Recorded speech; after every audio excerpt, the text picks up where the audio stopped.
Are you thinking about how the rich avoid taxes while the middle class gets crushed under them? Do you want to know how it all works?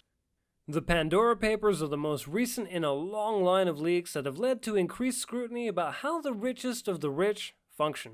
So, what is it about these leaks that captures so much of the public's attention? And what insight do these leaks give us into the murky world of corporate structures? Well, for that, you'll have to stay with us till the end because today, we're about to descend to the murky depths of the financial deep sea where the wealthy hide their money. To understand exactly how big of an impact insider leaks like the Pandora and Panama Papers have had on the global financial system, we need to understand how this dark web actually functions. And that is exactly what we're here to answer today. So, pack in and pay attention because we're about to unveil the structure that almost every wealthy person uses to become financially invincible. Let's start with a quick overview. Most of you obviously remember the atmosphere after the explosive Panama Papers. That was the first time the public got their peek into the hidden world of financial manipulation that enables corruption, tax evasion, and financial mismanagement the world over. While the revelations led to some very famous heads rolling around the globe like Pakistan's former prime minister, mayors, and public office holders in Europe and Asia alike, it's been 5 years and now people are starting to ask if all that hue and cry ever led to anything. So before we get into the whole analysis, I'll keep it simple and tell you right now that it's all basically corporate structuring taken to the absolute extremes. Doesn't make sense? Don't worry, we're here to help. Corporate structuring. It all starts with a limited liability company, or an LLC as it's more commonly known. What's that? Well, it's all in the name. What these companies do is make sure that in case of bankruptcy, the investors will not lose any more than the amount that they initially invested into the company. What this does is allow people to take on riskier ventures without the fear that they will lose all of their life savings if the company itself goes under. I mean, would anyone invest in something like Tesla in its early days if they could lose everything in the process? Would you? What this does is make sure that no one loses more money than they invested into the company. So how can you own a company? All companies are basically owned by shareholders. These shareholders come in 3 types. The most obvious is having an actual person being the beneficiary owner. In accounting and legal terms, this is known as a natural person. Just a guy who's actually the shareholder of the company. Simple enough? Another type of shareholder is actually another company. Kinda like Disney owning multiple subsidiaries of companies these days. Now, the third type is having a trust own the company shares. This is where it gets a little confusing. Trust versus corporation. Trusts and companies actually have quite a bit in common.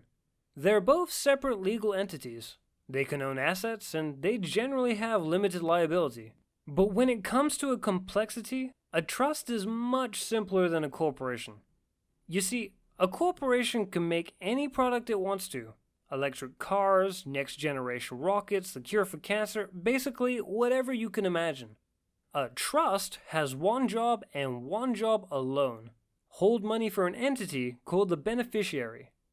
A trust is also controlled by a separate entity called the trustee. Imagine this. The beneficiary is a trust fund kid at Yale whose billionaire dad keeps the trust fund well stocked. And the trustee is the poor family firm explaining to the brat why he can't take out $1 million for a week-long frat fest in Los Angeles with his friends.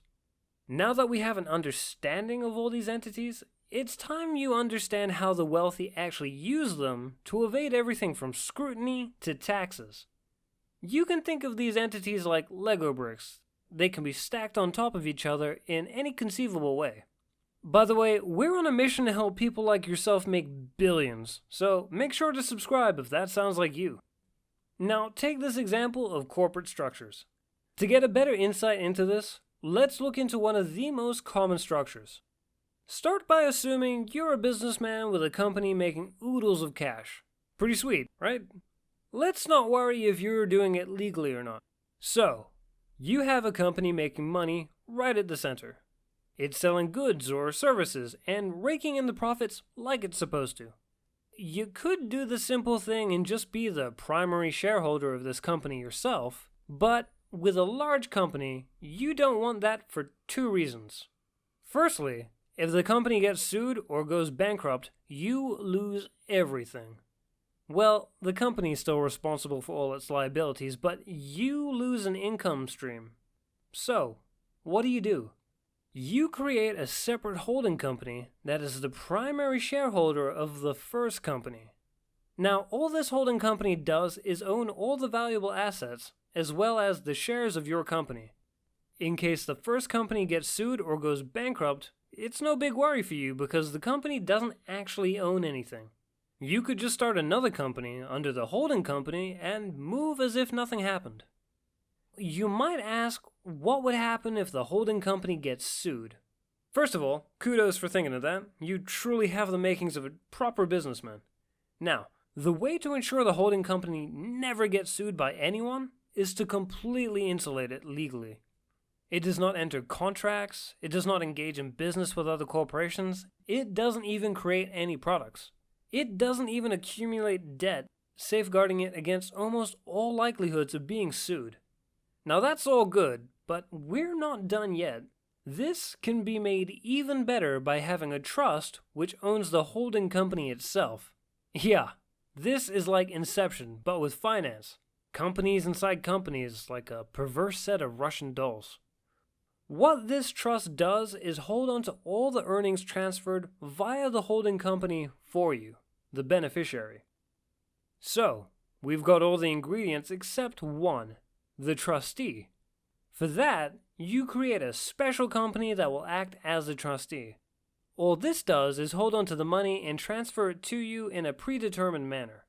After this, you're basically financially invincible, because even in the event that you get sued and your multi-million-dollar lawyers can't bail you out, you don't even have that much money, as it's all in the trust that you're a beneficiary of.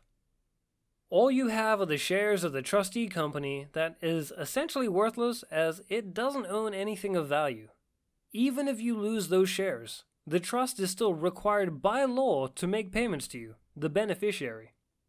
With this genius move, you have all your assets safe and secure in the middle, with little to no chance of it ever being touched. And the best part? It's all perfectly legal. Yep, as crazy as it may sound, corporate structuring like this is perfectly legitimate. What happens next is where it gets even murkier. The thing is, none of these entities is required to be set up in the same country. Meaning, you can spread your entities across the globe in places that favor you legally.